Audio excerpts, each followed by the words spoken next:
Dnes vám chcem predstaviť obrusy značky Duny rozmeru 84 na 84 cm, pretože sú veľmi príjemné na dotyk a perfektne sa s nimi prestiera.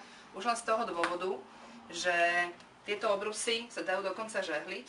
Prať nie, lebo sú teda papierové, ale je to papier tej najvyššej kvality, čiže krásne vám takto prilne k vášmu stolu a už môžete rovno prestierať. Ukážem vám rôzne obrusy, ktoré máme. Takže máme vianočné zelené, vianočné takéto s červenou a s vetvičkami. Potom máme také tradičné, stará známa klasika, červený obrus s motívom zelenej, taktiež krásna vanilková farba so zlatými hviezdičkami. Tento obrus je vhodný nielen na Vianoce, ale hlavne aj na Silvestra, keď to budeme mať také trošku viac veselé. Taktiež odporúčam tento krásny biely obrus, ktorý je dekorovaný krásnymi takými gulami.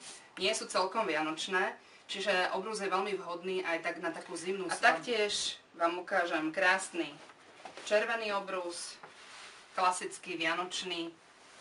Ako vidíte, tie obrusy sú nádherné a čo je na nich úplne perfektné, že ten obrus vás stojí o mnoho menej ako textilný obrus a nemusíte obrus ani prať, ani žehliť. Tentokrát si urobíme skladačku, ktorá sa volá Čarodejnícky klobúk. Čiže takto krásne si stôl doprestierame.